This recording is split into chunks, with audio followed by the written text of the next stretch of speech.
Am I the jerk for eating at a hospital cafeteria about once a week even though I'm not sick? Posted by you/same philosopher 927. Okay, hear me out. I work just a few blocks away from a hospital and can get there pretty quickly by bicycle. Their cafeteria is quaint with good prices, so usually, once a week or so, I go there for lunch. The food isn't what I would call amazing, but they have a nice variety from time to time. The staff even recognize me and are always pleasant. They don't mind that I'm just there for lunch, and it's far quieter eating there than at any local restaurant. I'm on the spectrum and don't like loud noises, so the quiet lunches in this place are a godsend for me some days.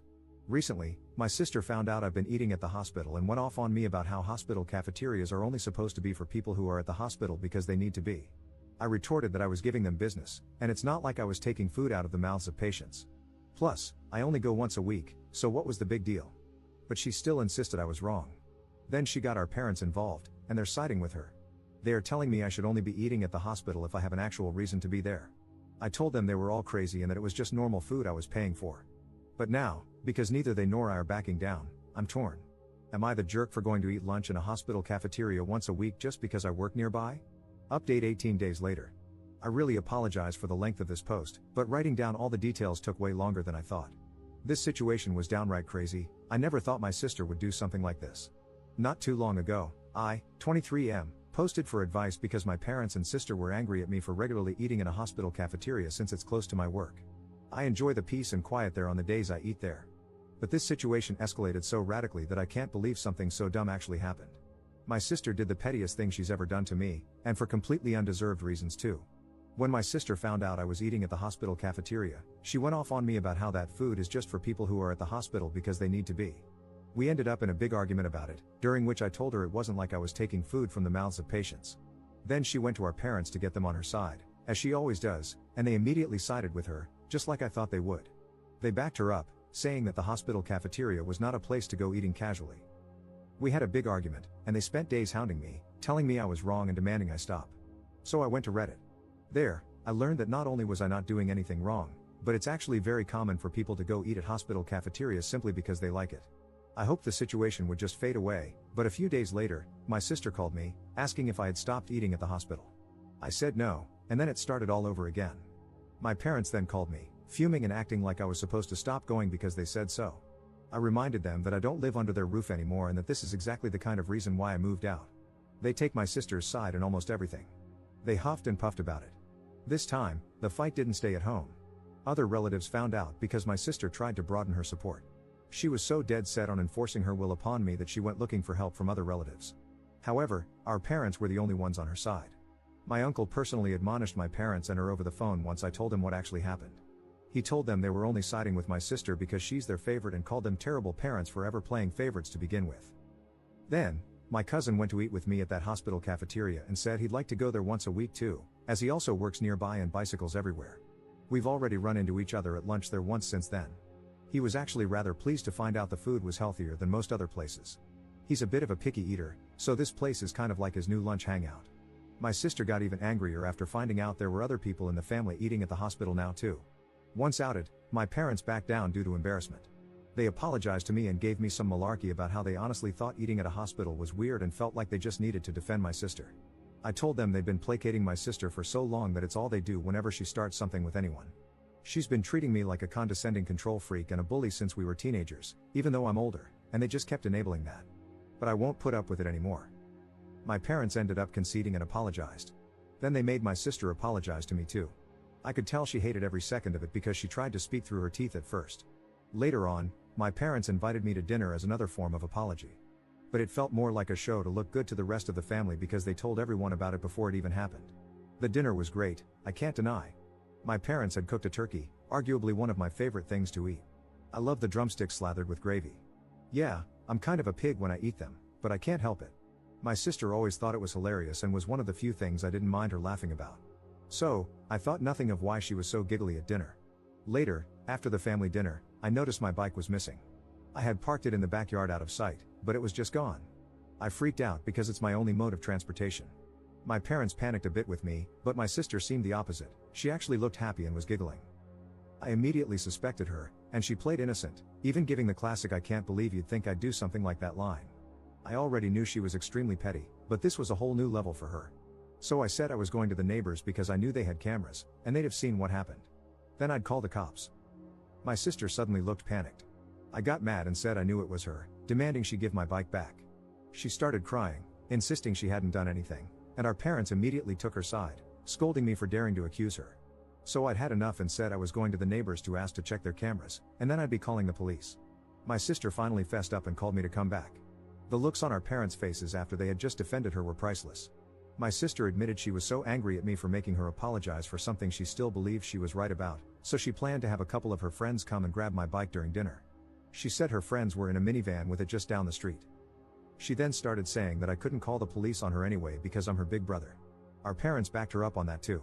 But I pulled out my phone and started marching outside again. They ran after me, with my sister begging and crying for me to stop. I called her a brat and told my parents I couldn't believe they were still defending her when she was acting this way. Our parents finally hit their limit with her enabling behavior and told her to make her friends bring my bike back immediately. She got on her phone, sniffling, and called her friends. But then she suddenly ran into her room to talk to them. I couldn't hear a thing she said through the door because it was all in whispers, and our parents looked very worried too. My sister would never have willingly admitted she had my bike stolen. She just kept sobbing that it was only a prank over and over again, repeatedly using the excuse that it's just a cheap bike anyway. I bought it used a few months ago for $50, but it's in great shape and my main mode of transportation. My sister kept looking at our parents to back her up, but this time they just couldn't. So she slumped down in a chair, hugging her knees and waiting with the rest of us. She looked increasingly freaked out the longer her friends took to bring my bike back and was repeatedly texting them. Even though my sister said her friends were just down the street, it took them roughly an hour to bring my bike back. They finally pulled up in the minivan with my bike shoved in the back, completely soaked and covered in mud, like it had just been pulled out of a wet, muddy ditch. The bike is a 700C, so it's too tall for either of them to ride. They had simply driven up, grabbed the bike, and dragged it into the van as quickly as they could before taking off. I say they stole it because I was almost certain in the moment that my sister had told them to dispose of my bike. Had I not pointed out that the neighbors had cameras, I might not have gotten it back at all. When her friends finally arrived, their legs were muddy and wet nearly up to their knees. They both begged me not to report them to the police for taking the bike. I asked them, while recording, to tell me the truth and pointed out that the neighbors had cameras. I asked if my sister had told them to get rid of my bike. They broke down and admitted that yes, my sister had instructed them to take the bike and dump it in a pond a few miles away. They had to go back and retrieve it when they realized they were caught. My bike had been nearly completely submerged in muddy water. Thankfully, I didn't have many added accessories on it besides a detachable headlight and my water bottle. However, the water bottle was missing. I wasn't surprised by what my sister's friends told me, and I had them tell our parents too. They laid into my sister until she was bawling on the floor, kicking and pounding like a toddler. I hadn't seen her act that way since she actually was a toddler, and I found it mortifying that she was still like this on the inside. Then she shut herself in her room. Her friends were banned from ever coming to my parents' house again. Afterward, my sister was forced to come out of her room by our mother and make another big apology to me. Our father then forced her to wash and oil my bike from stem to stern under his supervision while I took apart the headlight to clean and dry it. By the time my sister was done, it was dark outside. She glared at me like I was the devil when she came back into the house, but our parents immediately shut her attitude down and said they'd never been more embarrassed by her in their lives. She went back to crying in her room. I had a very frank discussion with my parents about my sister's childlike behavior and how it stemmed from their spoiling and enabling. I told them I couldn't believe I had to be the voice of reason, but the fact that she was on the floor crying like a toddler, kicking and pounding, showed that she's still mentally a child because of them. I pointed out that they kept making me the scapegoat whenever she screwed up, so she barely knows any sense of accountability. For once, they didn't argue with me about it. Afterward, my father silently drove me and my bike back to my apartment in his SUV. He also gave me some money to replace my bike's missing water bottle before we parted. My sister and her clique used to harass me a fair bit whenever we ran into each other. They made fun of me as a group whenever possible, and I usually just ignored them because they bored me. That really seemed to tick them off. After the bike incident, I received numerous messages from numbers I didn't recognize, cussing me out for making my sister cry over what they called a silly prank. Knowing her, my sister probably fed everyone she knew a very different version of the story. I responded with lengthy replies detailing what actually happened and even stated that I have recordings of her friends admitting the truth. Some people at my sister's college found out what actually happened, maybe from my texts or perhaps because her friends spilled the beans. It embarrassed my sister so much that she came home in a crying tantrum about how people there were calling her and her friends B-words and bike thieves. I may not have gone to college, but I know students who need their bikes are very protective of them, especially since many live on shoestring budgets. My sister said someone even joked that they shouldn't leave a bike around her because it might just disappear if she had to apologize to anyone. She ended up so upset that she refused to leave her room for 3 days to have her pity party. My parents called me up to try and turn everything on me again. I reminded them about the discussion we had days before and told them they needed to stop babying her and let her deal with the repercussions of her own actions. If she fails her classes again, it's because she's not trying like she should be. Then I went off on them, saying they were just looking for someone to blame to make her feel better. She created the problem, not me, and I wasn't going to be the scapegoat anymore. My sister is an adult, and she needs to act like it. They sounded defeated and apologized before ending the call. It seemed like they were genuinely hoping I'd just sit back and take the blame so my sister would feel better, but I never will again. Now my parents are trying to pretend this all never happened, and my sister, along with her clique, is avoiding me at all costs. Which, I suppose, is fine with me because I don't want any more drama. But if something like this happens again, I won't take it from them. Commenter. I remember your first post. Your sister is so bratty that she would have her friends steal your bike and ruin it just to make a point? And your parents don't see a problem with it? What did the rest of your family say about this? Ops response. Oh, they were furious with them. I didn't include details about it because the post was already way too long. But my aunt and uncle gave my parents one hell of a dressing down, twice. The first time was in person, the day after the bike theft happened. They had a long discussion with my parents about how their babying has prevented my sister from growing up and how she wouldn't be able to function without them if she never learns to become an adult. The second time was after my parents called me to try and make me take the blame when my sister locked herself in her room for 3 days. I talked with my cousin that evening when we met up for dinner, and he told his parents, my aunt and uncle. They called my parents to ask them what the hell was going on and told them they were beyond ashamed that they still tried to make me the scapegoat. They said they didn't care if old habits die hard, it had to stop. Let's just say my sister wasn't the only one crying anymore. No one has told me anything about what's going on with my sister at her college for a while, and she's been avoiding me. My parents also haven't spoken to me since that call, so I have no idea what's going on their end. Second update 7 months later. I was browsing YouTube yesterday when I saw a video about my last post and realized I never made a final update. So here it is. To start, yes, my bike is fine. I managed to prevent it from getting rusty or clogged up after my sister dumped it in a pond.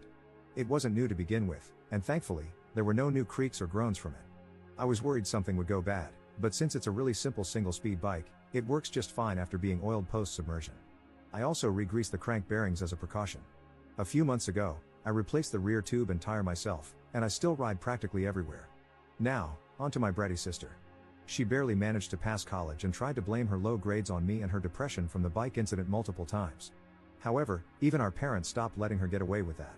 They finally reached their limit, cracked down on her bad behavior, and made her sit in her room to study whenever she had a pity party or tantrum. They even threatened to cut off the Wi-Fi and shut off her phone if she didn't get her homework done.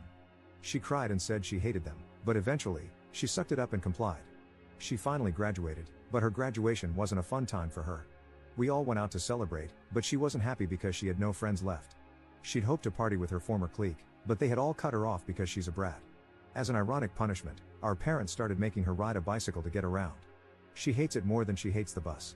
It's a cruiser bike our dad picked up used for her, and our parents practically begged me to take her out on weekend rides to get her out of the house for a few hours.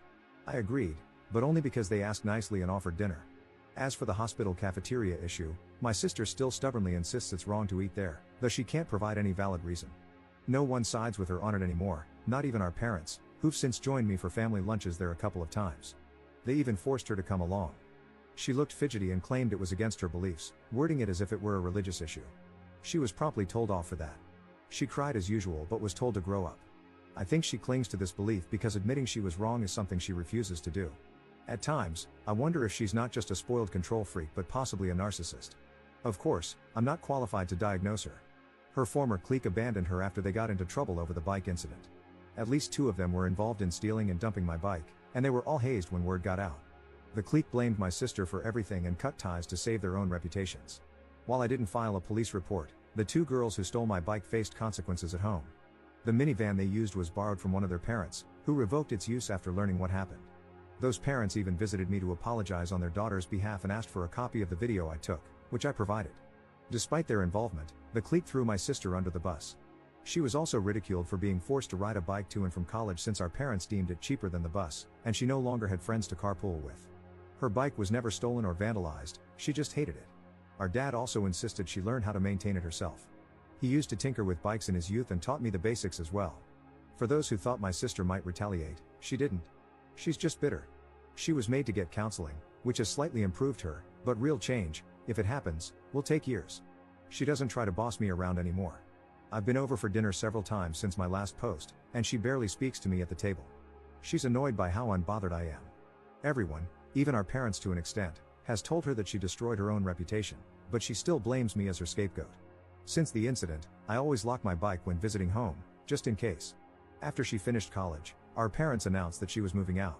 She protested, but they forced her to get a job and find an apartment.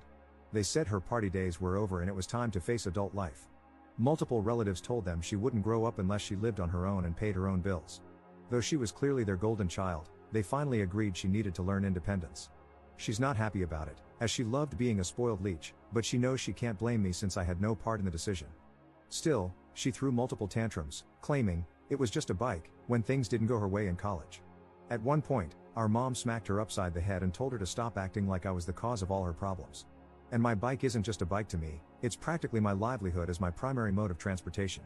Now, my sister shares a 2-bedroom apartment with 3 other girls and had to move farther away so her reputation wouldn't follow her. My mom cried over it.